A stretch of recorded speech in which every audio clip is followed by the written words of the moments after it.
예수님은 누구신가라는 제목으로 함께 말씀을 통해서 은혜를 나누기를 원합니다. 이가 누구인가라고 본문에서 사람들이 의아해하는 질문하는 그런 내용을 볼 수가 있습니다.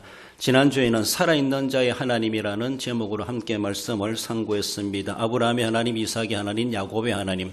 어쩌면 아브라함과 이삭과 야곱 3대 족장은 수천 년, 수백 년 전에 그는 이미 죽었지만은 그런 하나님은 나는 살아있는 자의 하나님이다라고 말씀하시면서 죽은 아브라함, 이삭, 야곱의 이름을 거명하며 그들은 죽었지만 그들은 죽은 자가 아니라 어쩌면 살아있다라는 것을 우리에게 암시해 주십니다. 그러시면서 죽은 아브라함이 아니라 살아있는 아브라함의 하나님이다라고 말씀하십니다.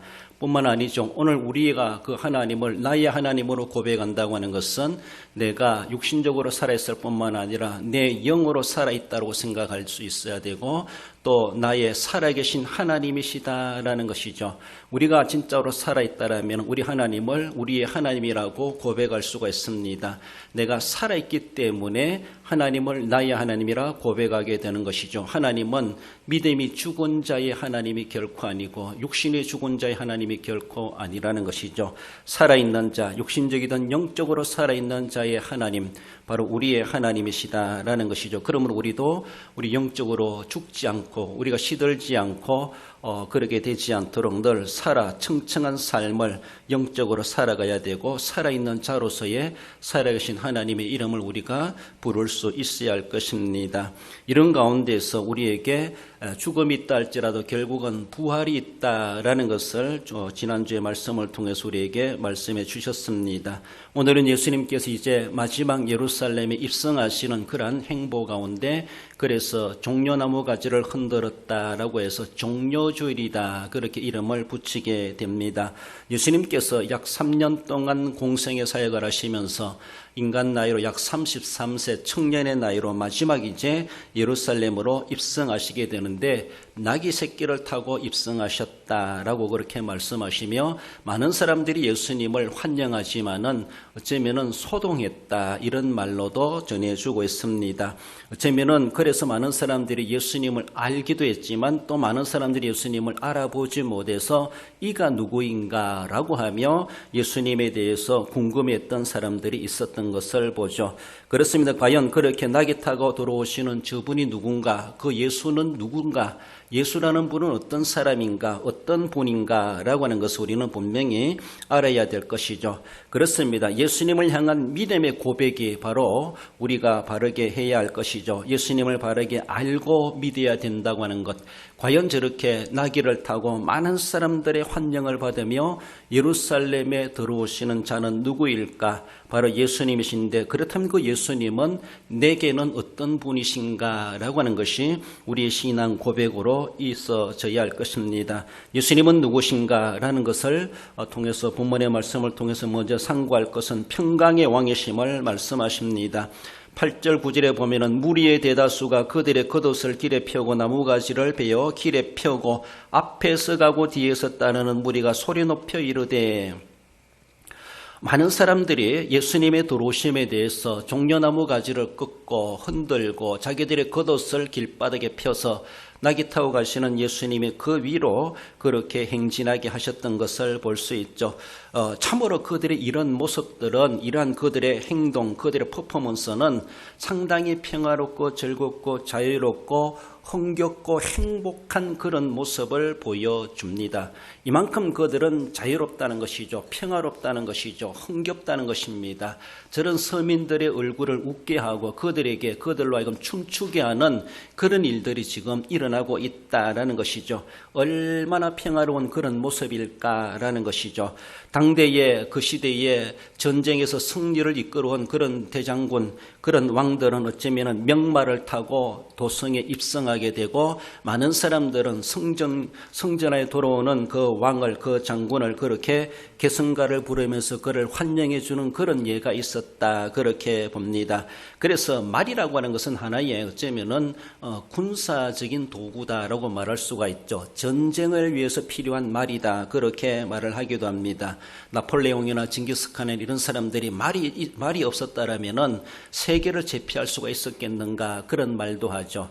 당대의 최고의 교통수단이 말이라고 할 수 있는데 그 말을 타고 다니면서 온 세계를 그렇게 정복하려고 했던 그런 왕들의 모습을 볼 수가 있고, 그 말이라는 자체가 어쩌면 짐승 중에서도 하나의 당대의 중요한 군사적으로 사용되었던, 그래서 전쟁을 상징하는 짐승이라면은 예수님이 타고 가신 낙이 그 중에서도 새끼 낙이다, 이렇게 말하고 있는데, 아무튼 낙이는 일반 서민들이 타고 다니는 교통수단이 될 수가 있고 운송수단이 되고, 또한 그것은 전쟁이나 싸움의 목적이 아니라 사람들이 그저 함께 가축으로 기르고 살아가는 하나의 평화의 상징적인 동물이다, 그렇게 말하고 있습니다. 예수님께서 말이 아니라 나귀를 타고 그 땅에, 그 성에 들어가시는 것은 예수님은 전쟁을 위해서 오신 것이 아니라 이 땅에 평화를 주시기 위해서 오셨고, 평강의 왕으로 지금 예루살렘에 들어가신다라고 하는 것을 모든 사람들에게 드러내시기 위하여서라도 그 나귀를 타고 가셨다라는 것입니다. 스가랴서에 나오는 그 예언된 말씀을 이루시기 위한 것도 있지만, 그 예언의 말씀을 이루신과 동시에 예수님은 이 땅에 전쟁을 위해 오신 것이 아니라 평화를 주려고 오셨다, 평강의 왕으로 오셨다라고 하는 것을 상징적으로, 또한 예수님의 그런 행동, 그런 퍼포먼스로 보여주셨습니다. 이사야 9장 6절에 보면은 이는 한 아기가 우리에게 낳고 한 아들을 우리에게 주신 바 되었는데 그의 이름은 평강의 왕이라 할 것임이라고 말씀하십니다. 이 세상에는 평화가 없고 전쟁이 끊일 날이 없는 이 세상이죠. 그렇습니다. 그런 가운데 평화가 없는 이 세상에, 평강이 없는 이 세상에 하나님께서는 평강을 주시기 위해서 한 아들을 우리에게 아기를 주셨다라고 말씀하시면서 그 아기가 바로 예수 그리스도이시고 그가 아기로 이 땅에 오실 것을 이사야 선지자를 통해서 예언하게 하셨습니다. 그렇게 오신 예수님은 평강의 왕이시다라는 것이죠. 태어나실 때도 하늘은 영광이요 땅에는 평화로다라고 그렇게 천사들이 노래했던 것처럼 우리에게 평화가 없는 이 세상에, 전쟁이 끊일 날이 없는 이 세상에 우리에게 평화를 주시기 위해서 평강의 왕으로 오신 왕이시다라고 하는 것을 말씀하죠. 그렇습니다. 세상은 왜 이렇게 전쟁이 끊일 날이 없고 난리의 소문이 끊일 날이 없습니까? 이 모든 것들은 어쩌면 죄의 결과일 수밖에 없고 죄로 말미암아 싹트고 있는 그런 시기와 갈등과 국가적인 싸움이고 개인적인 싸움이 일어나게 되는 것을 볼 수가 있죠. 어쩌면 이 세상 정말 끝나는 그날까지 전쟁은 사라지지 않을 것이다, 그렇게 볼 수가 있습니다. 국가적인 전쟁이든 개인적인 전쟁이든 그런 다툼과 싸움들은 끊을 날이 없고, 죄가 관영한 이 세상 속에서는 늘 그런 것들이 현주소와도 같이 우리의 삶에 그렇게 위협을 하고 있는 것은 사실이다라는 것이죠. 오늘날에도 전쟁, 지구 곳곳에서 전쟁이 일어나고 있는데 그 전쟁이 없을 수가 없는 이 세상 가운데 우리가 살아가고 있다는 것이죠. 이런 우리가 원치 않은 피 흘림의 전쟁, 희생되는 일이 일어난다고 하는 것 자체가 바로 죄 때문에 이 세상에 일어난다라고 볼 수가 있습니다. 죄의 결과라는 것이죠. 그러므로 죄의 결과로 드러나는 그런 막대먹은 힘의 원리를 가지고 나라를 정복하고 약한 사람들을 짓밟는 이런 일들은 결코 하나님의 공의에 맞지 않는 것이고 하나님을 진노케 하는 일이 아닐 수가 없다라고 하는 것을 볼 수가 있습니다. 복음 찬양에서도 이런 가사가 있죠. 세상은 평화 원하지만 전쟁의 소문 더 늘어간다. 이 모든 인간 고통 두려움뿐 그 지겨움 꺼졌네. 그러나 주 여기 계시니 우리가 그 아들 믿을 때 영으로 하나 된다. 이런 말씀이, 이런 찬양의 가사가 있는 것을 보죠. 세상은 평화 원하지만 전쟁의 소문이 끊일 날이 없습니다. 인간 모든 고통이, 두려움이, 그 지겨움이 끝이 없이 우리 세상에 일어나고 있다라는 것이죠. 오늘 본문의 백성들이 이렇게 예수님이 입성하시는 모습을 보며 얼마나 자유분방하고 평화롭고 아름답고 흥겹고 그들이 그렇게 나무가지를 흔들리면서 이렇게 한순간이라도 평화를 누릴 수 있다고 하는 것이 어느 때 이런 일들이 있었겠는가라고 할 만큼 이런 상황들이 세상에는 일어날 수가 없는 모습임을 보여주죠. 그렇지만은 이 세상에 전쟁이 끊을 날 없는 세상이지만은 예수님께서는 이제는 전쟁을 거치고 이 땅에 평화를 주시기 위해서 이 땅에 오셨다. 그리고 낙의 새끼를 타고 입성하시면서 그것을 상징적으로 드러내 주셨던 것을 봅니다. 세상은 끊임없이 우리를 불안하게 만드는 그런 세상이라고 하는 것을 예수님도 말씀하십니다. 마태복음 24장 7절에서도 민족이 민족을 나라가 나라를 대적하여 일어나겠고 곳곳에 기근과 지진이 있으리니 이 모든 것은 재난의 시작이니라고 말씀하시면서 어쩌면 주님 오실 날에 가까움을 볼수록 어쩌면 이러한 인간적인 갈등, 국가와 민족적인 갈등이 더 심화될 수가 있고 믿음이 식어지고 사랑이 식어지는 이런 일들이 현상적으로 일어나고야 일어날 수 있다라는 것을 말씀하십니다. 우리가 정말로 이런 상황들을 내다보면서 정말로 주님 오실 날이 가까우고 있는가, 우리는 영적으로 감지할 수 있어야 되고, 그렇다면 이 마지막 시대에 우리가 어떻게 살아가야 될 것인가, 성경은 무엇이라 우리를 준비케 하고 어떤 자세로 하나님을 섬겨야 되라고 말씀하시는가 우리는 묵상해 갈 수 있어야 되죠. 그날의 가까움을 볼수 우리가 모이기를 피하는 것이 아니라 더욱더 모이기를 힘써야 되고 늘 깨어있어 시험에 들지 않도록 기도해 가야 된다고 하는 것을 말씀하고, 육신의 훈련뿐만 아니라 우리의 경건의 훈련을 쌓아가면서 마지막 시대에 극심한 이러한 시험들이 도래된다 할지라도 그런 것들을 이겨내고 극복해낼 수 있는, 시험을 이겨낼 수 있는 자가 되도록 우리를 무장시켜 주시는 것을 우리는 늘 상기해 가야 할 것입니다. 하나님께서 우리에게 평강을 주시기 위해서 예수님이 이 땅에 보내셨다라는 것이죠. 평화가 없기 때문에 평화를 위해서 주셨다라는 것이죠. 그렇잖아요. 우리가 아무런 걱정 근심 없는데 남이 와서 그렇게 내가 너를 걱정 없이 해줄게 할 필요가 없습니다. 걱정 있는 사람에게 걱정을 들어줄 수 있는 위로가 필요한 것이죠. 그렇습니다. 이 땅에 예수님이 필요로 하는 세상인데 사람들은 그것을 알아보지 못하고 자기들이 가지고 있는 것이 다인 양 그렇게 살아가고 있는 이런 모습들, 하나님이 보실 때는 평화를 잃어버리고 전쟁이 끊일 날이 없고 근심 걱정 끊일 날이 없는 그 지기움이 끝없는 세상이라고 하는 것을 알지도 못하고 살아가고 있는 무지한 인간들의 그런 모습들, 우리 하나님께서는 우리의 무지함을 깨우치시기 위해서 예수님을 보내셨고 우리의 잃어버린 그 평화를 되찾아주시기 위해서 이 땅에 예수님을 보내주셨다라는 것입니다. 그렇습니다. 예수님께서는 한 마리 어린 양과도 같이 대속의 제물이 되셔서 자신을 죽이려고 기다리는 그런 무리들 틈으로 지금 예루살렘으로 뚜벅뚜벅 들어가고 계시는 우리 주님, 왜 그렇습니까? 그들에게 잡혀 죽임을 당하심으로 인하여서 이 땅에 진정한 하늘의 미랄이 되시는 것이고 그것을 통해서 우리에게 진정한 평강을 있게 하시는 하나님의 역사가 있기 때문에 하나님 아버지의 뜻을 받들어서 예루살렘으로 들어가시는 것을 볼 수 있습니다. 그 무엇보다도 하나님과 원수된 우리들을 하나님과 화목되게 하시기 위함이시다라는 것이죠. 세상에 왜 이런 난리와 전쟁과 기근과 이러한 지겨움이 끝이 없는 세상입니까? 하나님과 원수된 가운데 있었고 하나님을 따르지 아니하고 죄를 따라가는 이러한 인간의 세상이나 삶 때문에 일어나는 현상이라는 것이죠.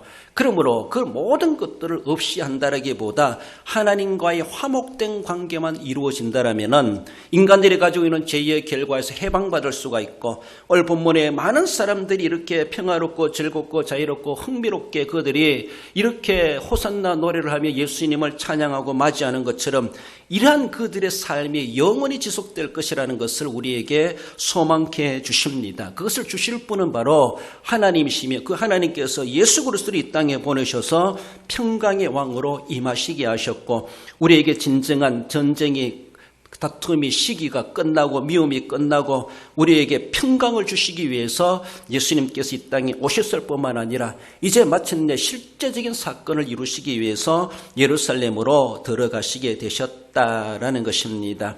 로마서 5장 10절에서 이렇게 말씀하죠. 곧 우리가 원수 되었을 때에 그의 아들의 죽으심으로 말미암아 하나님과 화목되게 하셨은즉 화목하게 된 자로서는 더욱 그의 살아나심으로 말미암아 구원을 받을 것이니라고 말씀하고 있습니다. 우리 하나님과 원수된 자들이었습니다.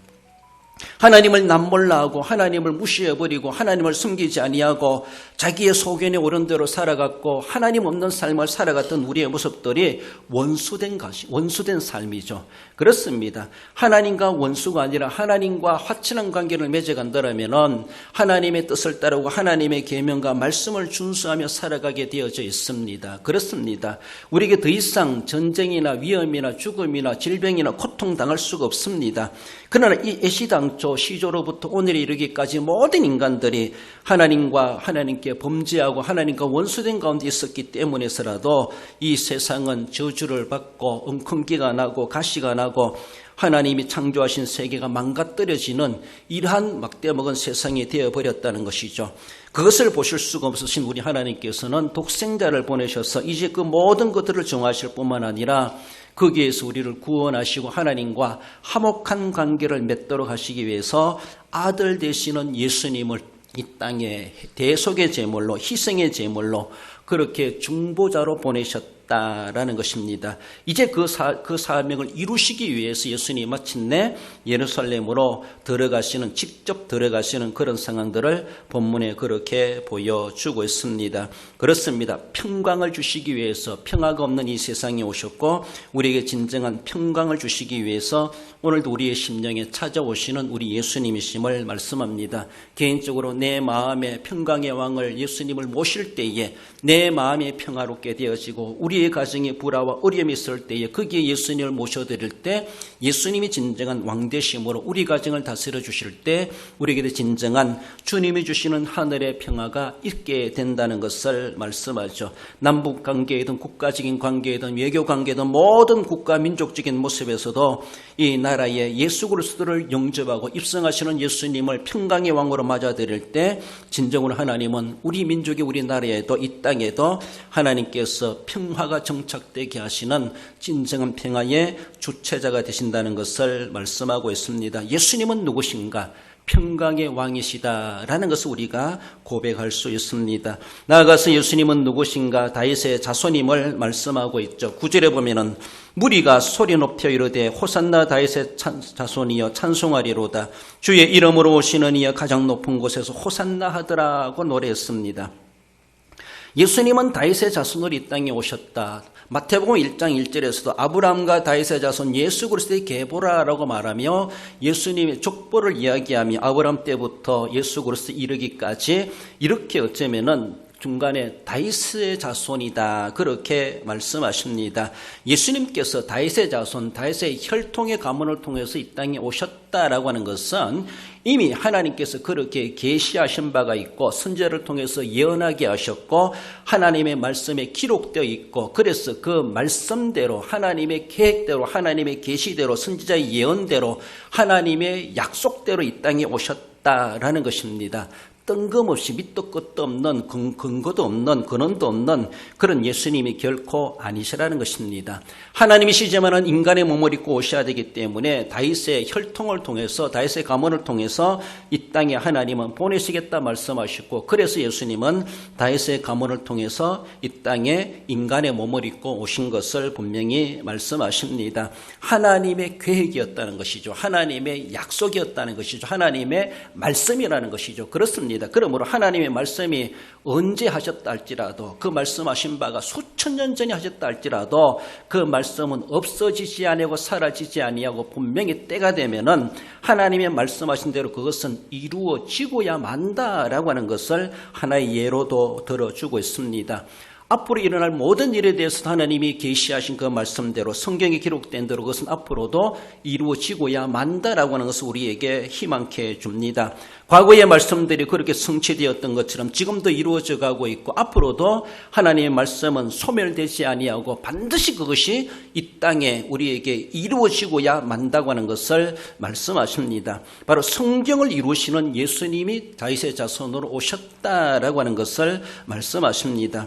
예언된 대로 성취된 것이요 다윗의 가문으로 왔다고 하는 것은 다윗은 이스라엘의 왕으로서 대표될 만한 인물입니다. 그러므로 단순한 다윗의 혈통만이 아니라 다윗의 그런 왕권의 DNA를 가지고 태어난다는 것이죠. 왕권의 계승자이다 이렇게 말을 하기도 하고 어쩌면 다윗의 왕국은 망해져 버리고 없어졌지만은 그 왕국을 회복해 하시겠다라고 하는 것으로도 상징적으로 말씀해 주십니다.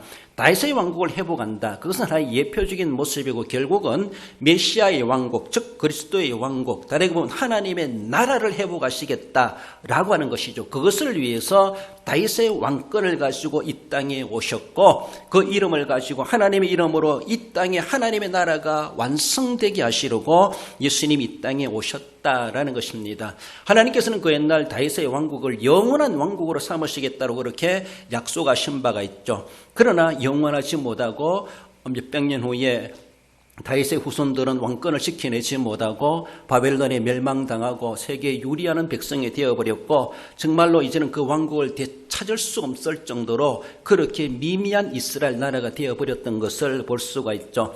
그렇습니다. 인간적으로 바라볼 때는 다윗의 왕국이 전혀 지금까지 회복되고 있지 않지만은 그런 나라가 아니라 하나님께서는 예수 그리스도를 통하여서 그 옛날에 다윗과 솔로몬의 왕국이 그렇게 찬란했던 것처럼 하나의 그것은 상징일 뿐이고 실제적인 왕국은 메시아의 왕국으로서 그렇게 그들이 이스라엘 백성들이 추구했던 다윗의 왕국을 그렇게 허무하는 것처럼 하나님께서는 우리들로 하여금 하나님의 왕국을 우리에게 허무하게 하시고 그 나라가 완성되도록 예수 그리스도를 이 땅에 보내셨다라는 것입니다. 그래서 다윗의 자손을 이 땅에 오셨을 뿐만 아니라 다윗의 왕권을 가지고 오셨고 다윗의 왕국을 회복해 하시는 중요한 우리의 주님이심을 말씀하십니다. 그러므로 하나님께서는 그렇게 이 땅에 예수님을 보내시기 위해서 다윗을 지목하셨고 다윗이 이룬 그 모든 업적대로 하나님은 영광을 받으시고 하나님의 뜻을 다 이루게 하셨던 다윗이었다라고 볼 때에 진정한 하나님의 뜻을 이루실 분은 바로 예수 그리스도이심을 말씀하십니다. 그 예수님께서 이 땅에 오셔서 다윗도 다 하지 못한 그 사역을 완전히 이루게 하시고 하나님의 나라를 정착할 뿐만 아니라 확장되게 하시고 그리고 완성되게 하실 예수님으로 이 땅에 보내셨음을 보여주고 있습니다. 그래서 많은 사람들이 호산나 다윗의 자손이여 찬송하리로다. 그들이 예수님을 다윗의 자손이다 이렇게 고백할 수 있다고 하는 것은 그들은 구약에 계시된 하나님의 약속의 말씀을 믿는다는 겁니다. 다윗의 자손이라는 말을 붙인다는 것은 그렇게 쉽게 할 말이 아니라는 것이죠. 그들은 이미 구약의 성경을 알고 있는 사람들이기 때문에서라도 그 용어를 사용할 수가 있는 겁니다. 단순히 예수님이요 이런 것이 아니라는 것이죠. 다윗의 자손 예수요 이렇게 말할 수 있다고 하는 것은 예수님에 대해서 다윗의 자손이라는 수식을 할 수 있다고 하는 것은 이미 구약에 예언된 말씀의 계시를 그들은 받아들인다는 겁니다. 하나님의 약속대로 오신 예수님이시라는 것입니다. 그렇습니다. 하나님이 보내시겠다 하시는 그리스도이시라는 겁니다. 보내시겠다 하신 우리의 유일한 구세주이시라는 것입니다. 하나님이 그 옛날 선지자를 통해서 예언하게 하셨습니다. 계시하셨습니다. 그 약속이 이루어지고 있구나. 이루어졌습니다. 바로 예수님이 우리를 위해서 오신 다윗의 왕국을 회복해 하시는 메시아이십니다. 다윗의 자손으로 오셨습니다.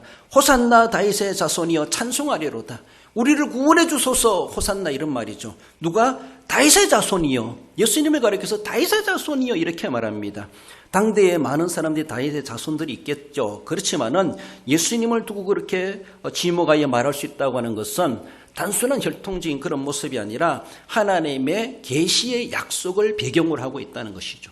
하나님의 말씀을 못 믿는 사람은 그것을 그렇게 고백할 수가 없습니다. 그렇습니다. 예수님은 이 땅에 하나님의 계획대로 오셨구나라고 하는 것이죠. 갑자기 나타나가지고 내가 메시아다 그렇게 예수님이 말씀하신 것이 아니라는 것이죠. 오실 때부터 이미 천사들로부터 계시를 받았고 고지를 받았고 그리고 이 땅에 태어나시면서도 그렇게 예수님이 다윗의 자손으로 그 모든 일들을 활동해 가셨고 많은 사람들이 예수님을 다윗의 자손으로 인정하며 단순한 혈통적인 뿐만 아니라 하나님이 약속하신 메시아라는 것입니다. 이것이 바로 그들의 신앙 고백이죠. 우리도 마찬가지입니다. 다윗의 자손 예수여. 우리가 이제 이 시대는 그렇게 부르실 필요가 없지만은 당대 사람들은 예수님을 그렇게 불렀다고 하는 것이 얼마나 올바른 신앙 고백인가라는 것입니다. 하나님의 약속의 말씀을 배경으로 하고 있는 예수님이시라는 겁니다. 얼마나 귀한 것인지 몰라요. 그래서 그런 신앙을 고백할 수 있었다는 것이죠. 수많은 혈통 중에서도 하나님은 다윗을 지목하셨고 다윗의 가문을 통하여서 하나님은 그 일을 이루어 가시겠다, 구속자를 이 땅에 보내시겠다 말씀하고 계셨다는 겁니다. 말씀하신 대로 하나님은 그것을 때가 참에 보내셨고 이루셨고, 그래서 모든 사람들이 그것을 확인하고 증명하며 그들이 찬송을 통해서 고백하고 있는 오늘의 그 모습을 보여주고 있습니다. 하나님의 말씀은 분명히 선포되었고 그 말씀은 분명히 성취되고야 만다는 것이죠. 구약의 말씀이 신약에 와서 성취되었고 신약의 사도들이 우리에게 계시해 주신 말씀, 하나님의 사도를 통해 계시하신 말씀이 또 기록되어 있고 앞으로 성취되어야 될 말씀들도 성경에 우리에게 말씀해 주고 있습니다. 과연 그것이 이루어질 것인가? 그때까지 우리가 살아있을지 않을지도 모르지만은, 그러나 이미 그 말씀은 이루어졌던 것처럼 앞으로 이루어질 말씀도 하나님의 말씀은 성경대로 이루어진다, 성경대로 될 것이다 라는 것이죠. 우리가 큰 사건으로 바라볼 때 인류 역사 가운데 이루어질 예수님의 재림을 생각한다 할지라도 그렇습니다. 예수님의 초림이 말씀대로 이루어진 것처럼 예수님의 재림이 예언되었습니다. 예수님의 재림이 하나님은 계시하셨습니다. 그렇게 오실 것이다 라고 하는 것을 말씀하셨죠. 과연 예수님의 재림이 우리의 생존 당대에 이루어질지 모르지만은 앞으로 이루어질 미래적인 약속으로 우리에게 남아져 있다는 것이죠. 과거의 모든 말씀이 그렇게 때가 되면 이루어진 것처럼 앞으로 이루어질 말씀들도 우리 사후에 이루어질 시간대라 할지라도 분명히 그것은 언젠가는 하나님께서는 이루신다는 것이죠. 사람이 어떻게 하는 것이 아니라 하나님이 계획하신 것이 이루어진 것처럼 하나님이 그렇게 사도를 통해서 계시하신 말씀, 또 예수님이 하신 말씀은 분명히 앞으로 이루어질 일이라 할지라도 그 때가 되면 하나님은 우리 역사 시간 속에 그것을 이루시고야 마시는 우리 하나님이심을 말씀하십니다. 그러니까 아브라함과 이삭과 야곱의 하나님이다. 그렇습니다. 그들은 다 떠나갔다 할지라도 하나님은 영원히 살아계시고 어제나 오늘이나 영원토록 동일하신 하나님. 우리는 왔다가 한 시대 살다가 가버리지만은 우리가 간다 할지라도 그 이후 시대까지도 하나님은 영존하시고 하나님의 시간대에 그 모든 일들을 계시하신 바대로 이루시는 우리 하나님이시다라는 것입니다. 예수님을 가리켜서 다윗의 자손이요 이렇게 부를 수 있다고 하는 것은 하나님의 말씀을 믿는 성경신앙입니다. 성경관이 있기 때문에 그렇습니다. 하나님의 말씀은 단순한 글이 아니라 하나님 우리에게 이루어질 말씀으로 계시하신 말씀입니다. 내가 예수님을 다윗의 자손이요 이렇게 부를 수 있다고 하는 것은 이 성경은 하나님의 말씀이고 이 말씀은 계시의 말씀이고 약속의 말씀이고 이 말씀은 기록만 된 것이 아니라 기록된 대로 계시하신 대로 반드시 때가 되면은 이루어질 살아있는 말씀입니다. 이것이 내포되고 있는 것이 다윗의 자손 예수요 라고 부르는 거기에 내포되고 있다라는 것입니다. 우리도 마찬가지죠. 우리도 이제 우리가 다시 오실 예수님을 바라볼 때 성경대로 믿어야 되고 성경대로 이루어질 것을 우리는 믿는 성경관이 있어야 될 것이죠. 이것이 바로 당대의 사람들은 다윗의 자손이요 라고 고백하는 그 자체가 성경을 믿는다는 것, 성경을 믿었다는 것입니다. 우리도 성경대로 믿는다면 예수님이 말씀하신 대로 다시 오실 것을 기다리며 재림신앙을 가지고 언제 오실지 모르지만은 그 오실 날은 분명히 확실히 이루어진다, 도래된다라는 것을 우리는 늘 기억하며 주님 오실 날을 오늘이 된다 할지라도 부끄럼 없이 맞이할 수 있는 재림신앙 가지고 살아가야 할 것입니다. 예수님이 누구신가? 다윗의 자손이시다. 나에게 주시는 모든 계시의 말씀을 이루시는 주님이십니다. 이런 말이죠. 야고보서 5장 8절에서도 너희도 길이 참고 마음을 굳건하게 하라. 주의 강림이 가까우니라 라고 말씀하시면서 주님의 재림은 분명히 우리에게 이루어지고야 말 것이다. 그러므로 참고 굳건하게 기다려야 될 것을 말씀하십니다. 예수님은 누구신가? 말씀대로 오셨고 말씀대로 이루시는 성경에 기록된 대로 그렇게 다윗의 자손임을 말씀하십니다. 마지막으로 예수님은 누구신가? 나사렛 예수이심을 말씀하고 있습니다. 11절에 무리가 이르되 갈릴리 나사렛에서 나온 선지자 예수라 하니라. 어떤 사람들이, 많은 사람들이 소동하고 난리를 벌이고 저렇게 사람들이 저렇게 좋아하고 한 것을 보면서 예수님에 대해서 알아보지 못했던 사람들, 저가 누구야? 이가 누구야? 라고 저 사람이 누구냐? 누구이기에 저 수많은 사람들이 저렇게 즐겁게 행복하게 환영하고 있는가? 많은 사람들이 그렇게 했을 때 어떤 사람들은 그 낙이 타고 오시는 예수님의 정체성에 대해서 잘 알지를 못했던 사람들이 예수님이 어떤 분인가 궁금해했을 때 옆에 있는 사람이 그렇게 대답해 주는 말이죠. 갈릴리 나사렛에서 나온 선지자 예수라 하니라. 그렇습니다. 나사렛에서 무슨 선한 것이 나겠느냐, 갈릴리에서 무슨 선한 것이 나겠느냐라고 할지 모르지만은, 그래서 나사렛 출신, 나사렛에서 나은, 나사렛에 그러한 배경을 두고 있는 예수님이시다, 그렇게 말하며 예수님을 선지자라 그렇게 표현하고 있습니다. 지명이나 직분이나 이름을 거명하는 것은 바로 예수님에 대해서 다른 사람들에게 알려주는 하나의 지식의 모습임을 볼 수가 있죠. 우리도 다른 사람들을 낯선 사람에게 소개해 줄 때 이 사람은 어디 사는 사람이고 이 사람은 어떤 일을 하는 사람이고 어떤 사람은 이름이 무엇이다, 적어도 지명과 직분과 이름 정도는 소개해 줄 수가 있습니다. 그저 많은 사람들이 알고 있는 보편적인 그러한 지식이다라고 말할 수가 있죠. 그렇습니다. 예수님도 하나의 인간으로 그렇게 소개될 만한 지역이 어디고 하는 일이 무엇이고 이름이 무엇이고 어느 정도는 우리가 알려줄 수 있지만은 그것이 다인가라는 것이죠. 과연 예수님이 누구신가? 그분에 대해서 진정을 알아야 되죠. 그저 만인들이 다 알려지고 있는, 다 보편적으로 알고 있는 동네를 알고 하는 일이 무엇이고 이름이 아는 그 정도만이 알아서는 안 된다는 것이죠.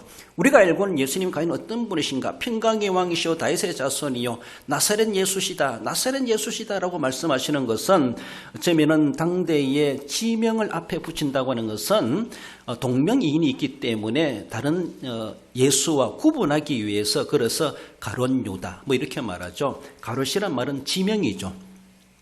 여러분들도 전촌댁, 무슨 댁 하면서 이렇게 이야기하는 것처럼 지명을 붙여가지고 다른 사람과 구분합니다. 이름이 같은 사람들이 여럿이 있다 보니까 그렇게 하기도 합니다. 아니면 누구의 아들 누구다 이렇게 말하면서 아버지 이름을 거명하면서 다른 사람과 구별하는 것을 볼 수가 있죠. 예수님도 그렇습니다. 예수란 이름 다르게도 여호수아, 호세아 이런 말로도 다 동일한 용어이기도 한데 예수란 이름이 다른 사람들도 가지고 있지 않겠는가라고 볼 수 있는데, 더욱이 나사렛에서 나온 선지자 예수라, 나사렛 예수다 이렇게 그들은 붙이게 되었죠. 다윗의 자손뿐만 아니라 지명을 붙여가지고 예수님을 수식하는 것을 볼 수가 있습니다. 나사렛 예수라고 하는 것은 그분은 바로 메시아이신 예수님이시다라고 하는 것을 말씀하십니다. 바울도 어쩌면은 그가 하나님 앞에 예수님이 부르실 때 예수님께서 이 바울에게 예수님을 나타내시면서 말씀하시는 내용이, 바울이 고백해 주는 것, 사도행전 22장 8절에 보면 나는 내가 박해하는 나사렛 예수라 하시더라. 바울은 그렇게 자기가 다메섹 도상에서 예수님의 부름을 받을 때 누구십니까? 나를 이렇게 꼬꼬라 떨인 자는 누굽니까? 라고 바울이 그렇게 부르짖었을 때에 하늘의 음성이 들려오기를 나는 내가 박해하는 나사렛 예수다 라고 하며 그 갈릴리 예수, 사람들이 나사렛 예수라고 했던 그분이 이 바울에게 나타났다는 것이죠. 이미 성천하고 가셨는데, 그래서 바울이 듣기에 해서 자기를 소명하시는 분은 나사렛 예수님이시다라고 하는 것을 확신하게 되죠. 그 나사렛 예수는 그 옛날에 얼마 전에 우리를 위해서 십자가에 달려 돌아가시고 많은 사람들이 나사렛 예수다 이렇게 말했던 그 분이시라는 것이죠. 그 장본이시라는 것이죠. 이 땅에 인간의 몸을 입고 오셔서 구속하시고 죽으시고 부활하시고 성천하신 그분이시다. 다른 예수가 아니라 바로 그분이시다. 우리를 위해서, 나를 위해서, 내 죄를 위해서 구속하신 그분이시다. 많은 예수라 이름이 있다고 하지만 그러나 그 다른 예수가 아니라 바로 죽으시고 부활하시고 성천하신 분이 나를 소명했다. 나를 사도로 불렀다. 나를 복음을 맡겨주셨다. 라고 하면 사도 바울은 자기를 사도로 만들어준 자는 다른 이가 아니라 바로 나사렛 예수님이시다 라고 하며 너희들이 믿는 예수님이시다. 다른 12제자가 믿는 바로 예수님 그분이다. 우리를 위해 십자가에 달려 돌아가신 그분이시다. 우리를 위해서 살아나신 부활하신 예수님이시다. 그분이 나를 이렇게 사도로 부르셨다라고 하면서 나사렛 예수라라고 하며 하나님이 하늘의 음성을 들은 그대로를 그렇게 사도행전 22장에서 그렇게 밝혀주는 것을 볼 수가 있죠. 베드로도 어쩌면 성령 충만함 받고 설교하면서 사도행전 10장 38절에 보면은 하나님이 나사렛 예수에게 성령과 능력을 기름 붓듯 하셨으며 라고 하며 예수님을 소개하면서 예수님에 대해서 말씀을 전하면서 나사렛 예수시다 라고 그렇게 사람들에게 알려주는 것을 볼 수가 있죠.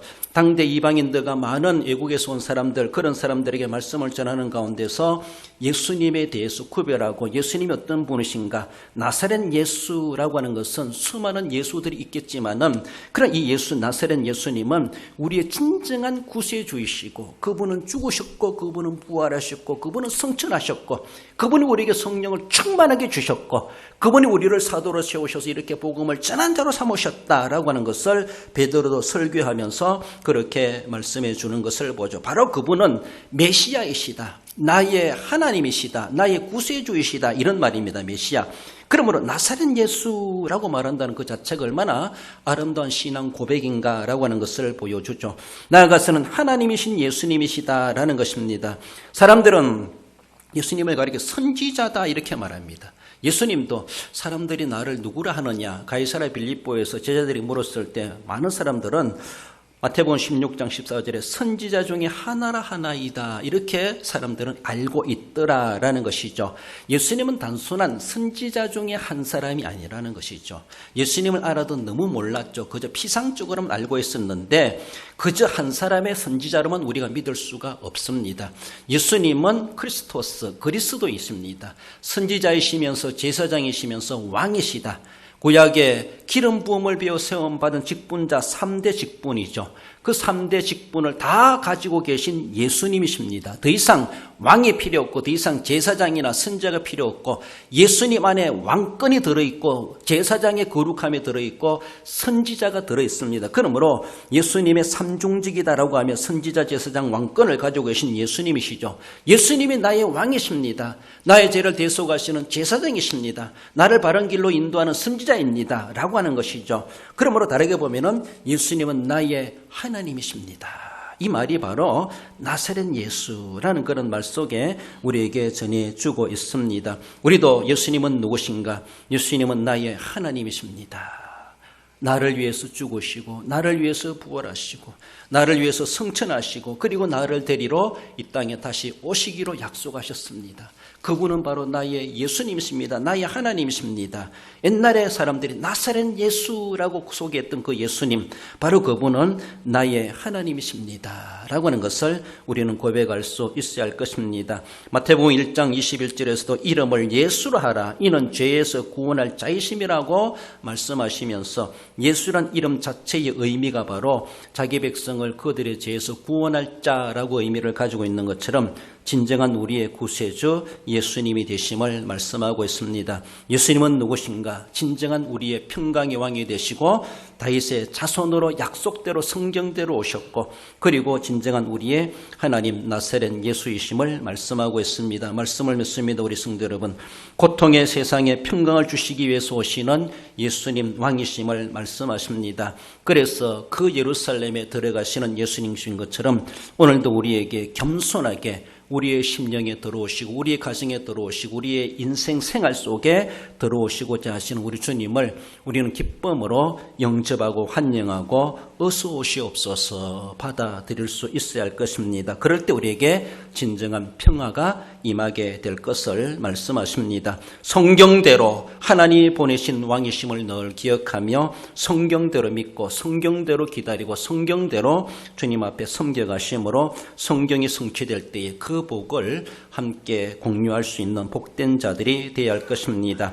세상의 유일한 구세주 예수 그리스도이심을 말씀하십니다. 다른 이가 아니다. 바로 나사렛 예수밖에 없다라고 말씀하시는 것처럼 오직 예수님만이 우리의 진정한 구세주이시고 우리가 믿어야 될 참된 믿음의 주 되신다는 것을 기억하며 주님을 구세주로 영접하고 환영해야 할 것입니다. 예수 그리스도를 왕으로 환영하는 성도가 되어질 때 진정한 그의 다스림을 받고 그의 돌보심을 받고 그의 주시는 복을 영생 복락을 누리게 될 것을 말씀하시는 건 늘 기억하며 진정으로 예수님을 인생의 자신의 왕으로 모시고 영접하여 살아가심으로 하나님 주시는 그 복을 승리하며 누려 살아가시는 우리 성도 모두가 되시기를 주님의 이름으로 축원드립니다.